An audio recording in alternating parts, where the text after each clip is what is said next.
We're continuing with the look at the incommunicable attributes of God, which, just to remind ourselves, are those attributes of God's character that he doesn't communicate to mankind.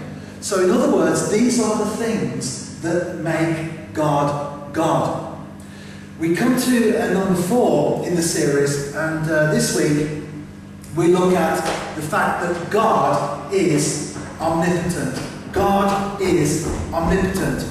To be omnipotent means to be all-powerful. God possesses unlimited power. It tells us in the book of Jeremiah, then the word of the Lord came to Jeremiah.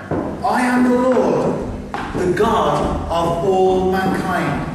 Is anything too hard for me? I can remember some years ago, before the days of computers and printers, which seem to meet most of our needs these days, I used to have this great big massive photocopier, and it was always breaking down. And the same man used to come to repair it. And one day he came, we were chatting, and I was talking to him about church work and about God in general. And I can remember talking about God being omnipotent, God being all-powerful. And the man listened to what I said, and he said, well, if God's all-powerful, can he do anything for me? I said, he can do lots of things for you. What do you want him to do? He said, well, can you give me some hair? He was as bald as a coot. And so we just laughed and joked about that. But of course, God is all-powerful, but just because he can do all things doesn't mean to say that he does. There is the will of God, and there are other factors that we take into consideration. But what we're looking at today is the fact that God is all-powerful, that he can do all things. But other factors mean that we don't always get what we want. And so the man came to my house bald, and he went away bald. Although God can do all things, it doesn't mean to say that he does necessarily do the things that we want. But his omnipotence means that his power is constant. It's not like a gas fire that you turn up and you turn down. God's power is constant. The Bible tells us in Hebrews that Jesus Christ is the same yesterday and today and forever. Just a few points that we can draw out from the Bible whereby we can actually see God's power, God's omnipotence demonstrated. First of all, we see God's omnipotence demonstrated in creation. It tells us in Genesis chapter 1, as we read through the creation story, that God said, let there be, and there was. Whatever the Lord spoke, it came into being. All he needed to do to create not just our earth, but the whole of the universe was to speak the word. I can remember laying a lawn. Orlan bought some turf. Can you remember Orlan? Some years ago he did the lawn himself, and he bought too much turf. So he said, do you want this turf? And we were just in the process of laying a small lawn. It took me all day just to put this turf down. And I can remember thinking, after it took me a whole day to lay what is a very, very small lawn, that it took me a day to do it. But God created the whole of the universe just by speaking the word. That's because he's omnipotent and I'm not. That's why he's God and we aren't. The heavens and the earth were completed in all their vast array. It tells us in Genesis chapter 2. God created everything in 6 days without even so much as lifting a finger. Imagine sitting in the garden and speaking plants into being. Imagine speaking trees into being. That's what God did when he created the heavens and the earth. So we see God's omnipotence demonstrated in creation.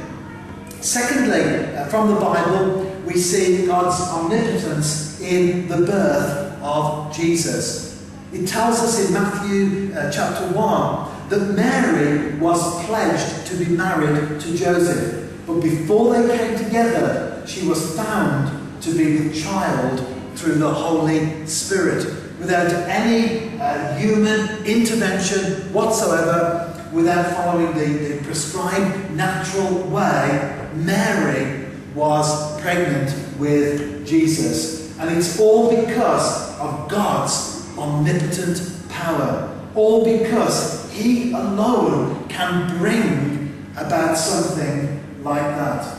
We, as human beings, could not do that. But God alone can. Thirdly, we see the omnipotence of God in the miraculous ministry of Christ, of Jesus.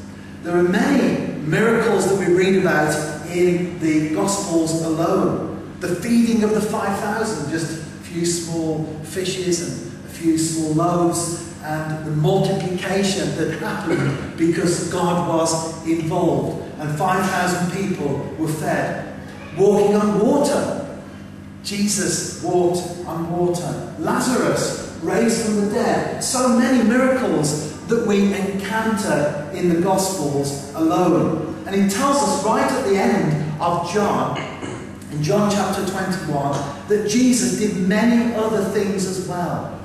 If every one of them were written down, I suppose that even the whole world would not have room for the books that would be written. So the whole of Jesus' 3-year ministry on earth was miracle after miracle after miracle. Why? Because God alone is omnipotent. Only the omnipotence of God could produce the things that we read about in the Bible. He's the same yesterday, today, and forever. Fourthly, we encounter the omnipotence of God in the resurrection of Jesus. In the book of Acts, it tells us, you, with the help of wicked men, put him to death by nailing him to the cross. But God raised him from the dead, freeing him from the agony of death, because it was impossible for death to keep its hold on him. Only God's omnipotence can defeat death once and for all. We often read stories, sometimes from a Christian perspective, sometimes from a non-religious background, but we often read stories where people are alleged to come back from the dead. They died and then they came back. But the common factor in all of these stories is that the people that came back will eventually one day die properly again and not come back. But Jesus rose from the dead forevermore. And that's why we get excited about our Christian faith. Because we're not looking back to one who lived 2,000 years ago and that was it. But in the present, we worship one that is alive today. The cross is empty. And so the omnipotence of God is demonstrated perfectly in the resurrection of Jesus. The fifth point that we come to is in the new birth of believers. When we come to Christ, when we make a decision to say yes to God, or we make a decision to follow Him, we make a very definite act in our hearts to turn from self and turn to God. Something happens. Something wonderful happens inside our hearts at that very moment. The Bible calls it being born again.